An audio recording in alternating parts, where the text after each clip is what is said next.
1991 Soviet संघ के विघटन के बाद विश्व में एक महाशक्ति बची थी, अमेरिका। अब अमेरिका की शक्ति अधिक थी और अमेरिका ने सभी देशों में पूंजीवाद फैलाया था। ऐसे में इस सुपर पावर को कैसे रोका जाए? क्या विश्व में एक ही ध्रुव बच जाएगा? ऐसे में बहुत सारे देशों ने मिलकर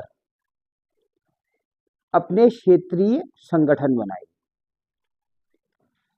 ये मुख्यतः महाद्वीपों से संबंधित थे। एक ही महाद्वीप में थे ये देश।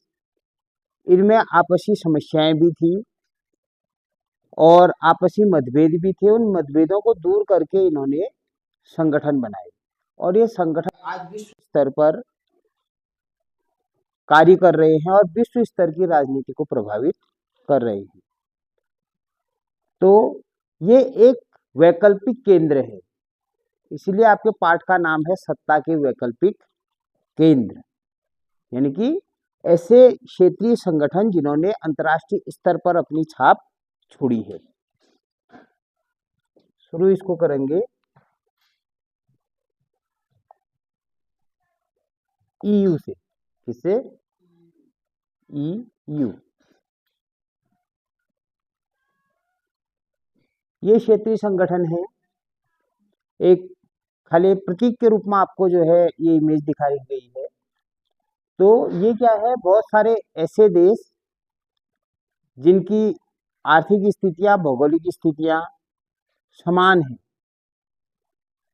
और वहाँ के जो कल्चर हैं, सांस्कृतिक जो चीजें हैं वह भी एक जैसी हैं। ऐसे में इन देशों ने आपस में आके एक संगठन बनाया।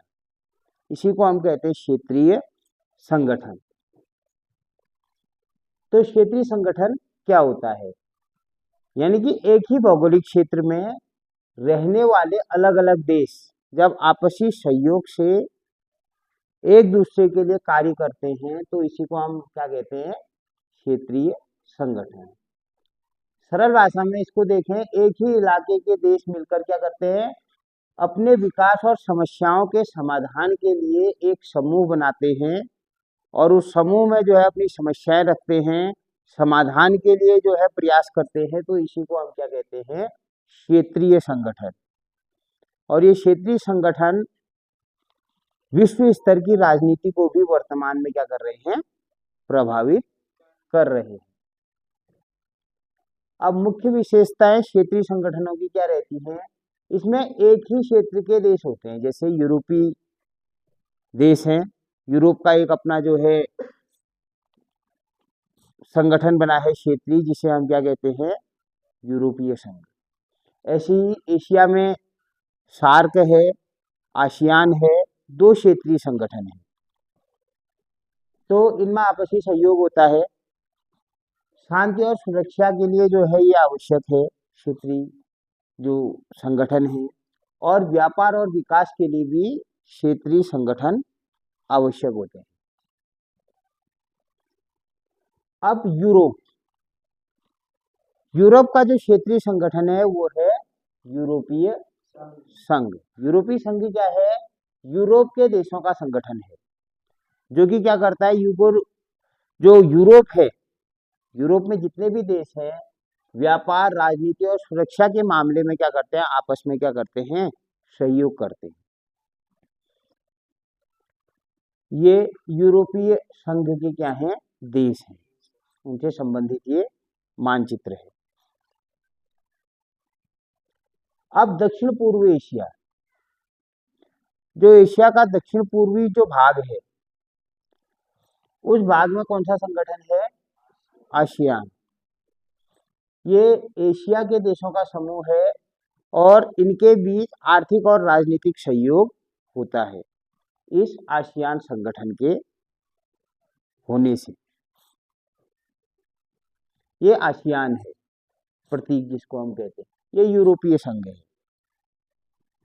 ये आसियान है। ऐसे ही दक्षिण एशिया में सार्क है। जिसमें भारत है, पाकिस्तान है, नेपाल है, श्रीलंका है। इसका 8वां सदस्य अफगानिस्तान है। तो दक्षिण एशिया क्या है, इसमें जो ये देश हैं, दक्षिण एशिया के देश हैं, ये अपने विकास के लिए क्या करते हैं, सहयोग करते हैं। तो ये दक्षिण एशिया का क्या है, एक संगठन है। ये है सार्क। यानी कि ये वाले जो देश हैं, ध्यान से देखना मैप में, ये वाले जो देश हैं ये दक्षिण एशिया के हैं, और ये वाले जो देश हैं ये आसियान के देश हैं, दक्षिण पूर्व जो इधर के देश हैं। और ये है यूरोपीय संघ। यानी कि ऐसे संगठन जो क्या हैं, किसी भी महाद्वीप में कुछ देश जिनकी आर्थिक, राजनीतिक और सामाजिक परिस्थितियां एक जैसी होती हैं, वे एक साथ मिलके जब सामने आते हैं, एक साथ मिलकर जो है एक संगठन बनाते हैं, तो उसी को हम क्या कहते हैं, क्षेत्रीय संगठन। तो हमने देखा यूरोप में कौन सा संगठन है, यूरोपीय संघ है। दक्षिण पूर्व एशिया में आसियान है, और दक्षिण एशिया में सार्क है। अब क्षेत्रीय संगठन बनाने के जो उद्देश्य होते हैं वो क्या होते हैं, कि इन देशों के बीच शांति बनाए रखना। जो भी क्षेत्रीय संगठन है उसमें जो देश होते हैं आपस में, वे आपस में जुड़े रहते हैं, और उनके बीच में सीमा विवाद होता है। जैसे हमने देखा सार्क में भारत भी है, पाकिस्तान भी है, दोनों में क्या है, सीमा विवाद है। तो ऐसे में देशों के बीच शांति बनाए रखने का प्रयास भी क्या करता है, क्षेत्रीय संगठन करता है। उनके बीच जो भी सीमा विवाद हो, कोई आर्थिक मुद्दों को लेकर तनातनी हो, उनको दूर करने का प्रयास क्षेत्रीय संगठन करता है। उनके बीच व्यापार बढ़ाने का प्रयास भी कौन करता है, क्षेत्रीय संगठन करता है। समस्याओं को मिलकर समाधान, उस क्षेत्र की समस्याएं अलग होंगी, उस क्षेत्र की जलवायु अलग होगी, तो उन समस्याओं को मिलकर कैसे समाधान किया जाए, ये भी क्षेत्रीय संगठन बनने से तय होता है। और आर्थिक विकास, उस क्षेत्र को आर्थिक दृष्टि से उन्नत करने के लिए क्या होते हैं, बहुत सारे देश आपस में मिलकर जो है क्षेत्रीय संगठन बनाते हैं, ताकि वह क्या कर सके, आपस में आर्थिक विकास कर सके। ये यहाँ पर हम देख रहे हैं, ये संयुक्त राज्य अमेरिका है, ये यूरोपीय संघ, और इधर हम देखेंगे दक्षिण एशिया सार्क, और ये वाला जो है पार्ट, ये क्या है, आसियान। अब विश्व एक ध्रुव में नहीं है, बहुध्रुवी हो गया है। हमने 4 संगठन बना दिए हैं, यानी कि 4 संगठनों का विश्व के राजनीति पर, विश्व के व्यापार पर और विश्व में हो रहे घटनाक्रमों पर असर डालते हैं ये संगठन। यानी कि अब ये विकल्प हैं किसके, संयुक्त राज्य अमेरिका के। अब यूरोपीय संघ क्या है, पहला संघ है आपका यूरोपीय संघ। यूरोप के कई देशों का एक समूह जो मिलकर क्या करते हैं, आपस में काम करते हैं। किसके लिए काम करते हैं, व्यापार, कानून, सुरक्षा और विकास। अब सरल भाषा में यदि हम समझें, एक ऐसा क्लब जहां देश अपने फायदे के लिए एक साथ मिलकर नियम कानून बनाते हैं। यानी कि एक ऐसा संगठन जहां यूरोप के देश आपस में मिले और अपने राष्ट्रीय हितों को और अपनी आर्थिक स्थिति को और अपने सैन्य क्षमताओं को, तकनीकी को आगे बढ़ाने के लिए ये एक दूसरे के साथ मिले, और इन्होंने क्या बना दिया, यूरोपीय संघ।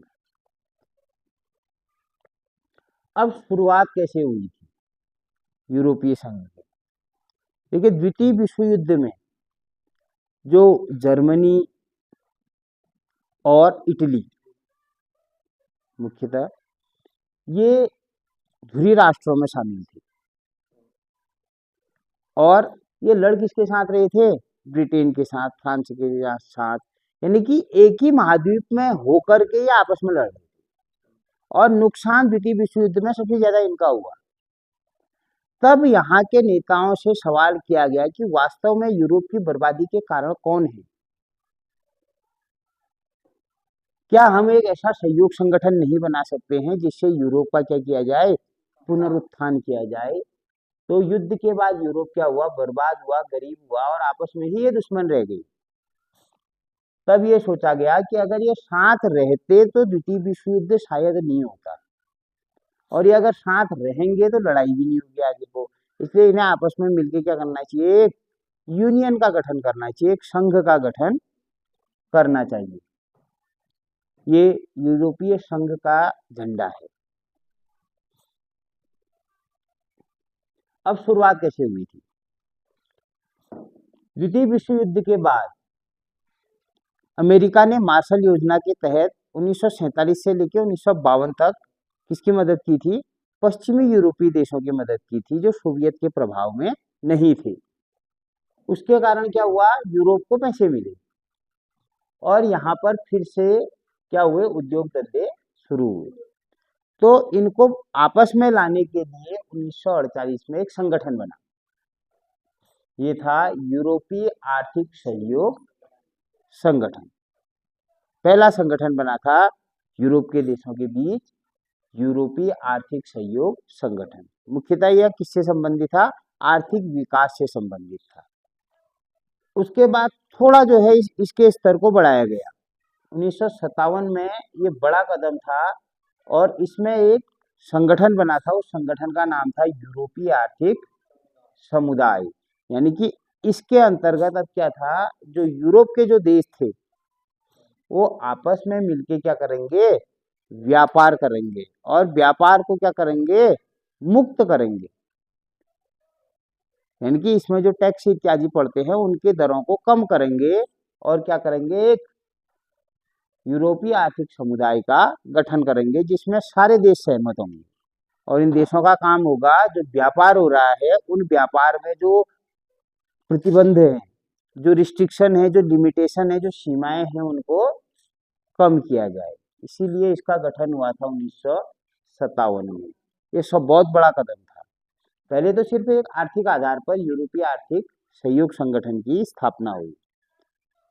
अब इन देशों के बीच व्यापार बढ़ाने के लिए किसकी स्थापना की गई, यूरोपीय आर्थिक समुदाय 1957, ताकि क्या हो, इनकी इकोनॉमी बढ़ सके। अब जो जन्म है वो कब हुआ था यूरोपीय संघ का, देखो एक मॉस्ट्रिच संधि है, वो हुई थी 1992 में और ये प्रभावी हुई थी 1 नवंबर 1993 को।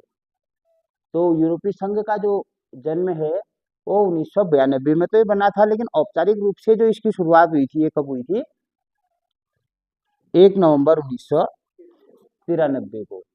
अब जो यूरोपीय संघ था वह सिर्फ व्यापार तक नहीं था। हमने ईईसी देखा, यानी कि जो यूरोपीय आर्थिक समुदाय है उसका कार्य क्या था, व्यापार को आगे बढ़ाना। लेकिन यूरोपीय संघ का कार्य उससे कहीं अधिक था, यानी कि ये सिर्फ व्यापार तक सीमित नहीं था। इसमें क्या शामिल हो गया था, सबसे पहले राजनीति, वैश्विक राजनीति पर ये कितना प्रभाव डालेगा, सुरक्षा, इन देशों की सुरक्षा को लेकर भी जो है ये संघ बनाया गया था। और विदेश नीति, यानी कि जो यूरोप की विदेश नीति अन्य देशों के संदर्भ में कैसी होगी, ये यूरोपीय संघ तय करता है। इसका भी बहुत बड़ा इसमें हाथ है। तो अब ये क्या है, एक छोटा संयुक्त समूह बन गया है। अब ये छोटा मोटा संघ नहीं जो व्यापार देखता है, नहीं चीजें, अब ये अंतर्राष्ट्रीय राजनीति में अर्थव्यवस्था को भी ये प्रभावित कर रहा है।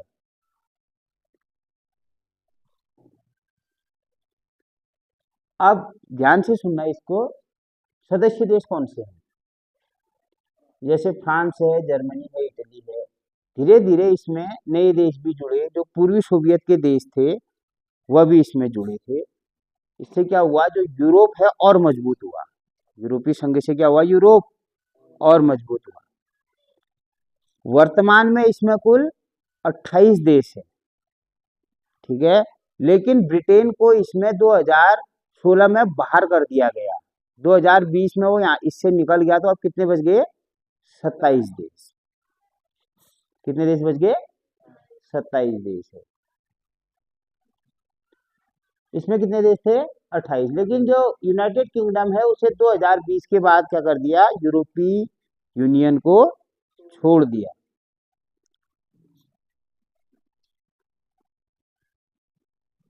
ये है ब्रिटेन, इसको जो है यूरोपीय यूनियन से बाहर कर दिया गया है जनमत संग्रह के आधार पर। कब हुआ था? 2016 में। और ये बाहर कब हुआ? 2020। अब इसकी अर्थव्यवस्था,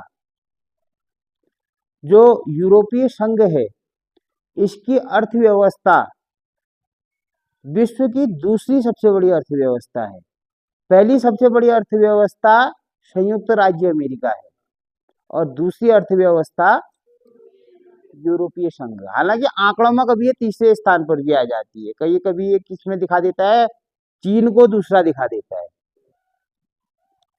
तो ईयू क्या है? दुनिया की सबसे बड़ी दूसरी अर्थव्यवस्थाओं में से एक है, यानी कि अब विश्व राजनीति पर इसका प्रभाव दिखना शुरू हो गया है। किसका? यूरोपीय संघ का। और इसमें वर्तमान में कितने देश हैं? 27 देश हैं। और पहले कितने थे? 28। इसमें से निकल कौन गया है? ब्रिटेन। ब्रिटेन को इसमें से क्या कर दिया गया है? बाहर कर दिया गया है। और जो यूरोपीय संघ है उसके करीब करीब 23 देश नाटो में भी सम्मिलित हैं। जो अमेरिका द्वारा नाटो बनाया गया था 1949 में, उसमें यूरोपीय संघ के कुल 23 देश शामिल है। यानी कि नाटो को भी जो है यूरोपीय संघ क्या करता है? प्रभावित करता है। वहां भी अमेरिका स्वतंत्र निर्णय लेने के लिए नहीं बना है। यदि अमेरिका वहां पर स्वतंत्र निर्णय लेता है तो वहां पर प्रभाव किसका है? यूरोपीय संघ का है, क्योंकि यूरोपीय संघ के वहां पर करीब 23 देश है। और नाटो में कुल कितने देश हैं? 32 देश हैं। वर्तमान में नाटो की स्थिति क्या है? उसमें कुल 32 देश हैं और उन 32 देशों में 23 देश यूरोपीय संघ के हैं। तो यूरोपीय संघ का प्रभाव क्या है अंतर्राष्ट्रीय स्तर पर? नाटो में भी है। ये कहीं ना कहीं अमेरिका को निरंकुश होने से भी रोकता है। हमने पढ़ा कि अमेरिका एक यूनिपावर बन गया था, एक ध्रुवीय बन गया था। लेकिन एक ध्रुवीय वो कैसे बनेगा? वह सब निर्णय अपने आप नहीं ले सकता है, क्योंकि नाटो संगठन स्वयं ही उसका क्या कर देंगे? विरोध कर देंगे। अमेरिका द्वारा बनाया गया जो नाटो है वो क्या करेगा?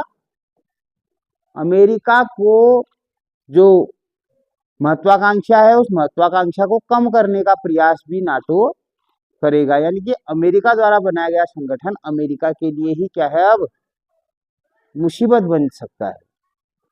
जिसमें ईयू के कितने देश हैं? 23 देश हैं। तो इसमें सबसे पहले हमने पढ़ा था आर्थिक रूप से, राजनीतिक रूप से, सांस्कृतिक रूप से एक देश मिलके क्या बनाते हैं? क्षेत्रीय संगठन। मुख्य रूप से हमने 3 संगठन देखे थे, यूरोपीय संघ, आसियान और सार्क। यूरोपीय संघ मार्शल योजना के बाद यूरोप का जब पुनर्निर्माण हुआ, फिर ईईसी बना था, उसके बाद 1992 में क्या बना? यूरोपीय संघ। और यूरोपीय संघ क्या करता है? इसमें नाटो में जो शामिल जो अधिकांश देश कहाँ से हैं? यूरोपीय संघ से हैं। जो क्या करता है? अमेरिका की राजनीति को भी क्या करता है? प्रभावित करता है। तो इसमें कुल कितने देश थे? 28। और जो 28वां देश था वो क्रोएशिया था। यूरोपीय संघ में शामिल होने वाला जो अंतिम देश था वो क्रोएशिया था। और निकलने वाला जो अंतिम देश है वो कौन है? Britain, United kingdom. ये है, ये यूरोपीय लोग जब आपस में मिले, ठीक है, तो उन्होंने इतने क्षेत्र को लेके यूनियन बनाई, संगठन बनाया, और क्या बन गया एक, अब एक ये संघ बन गया, यूरोपीय संघ। ठीक है, तो आज की वीडियो में हम इतना ही बताएंगे। कल की वीडियो में हम बात करेंगे जो यूरोपीय संघ है उसका जो झंडा है उसकी, और यूरोपीय संघ के मुद्रा की, और यूरोपीय संघ के संविधान की।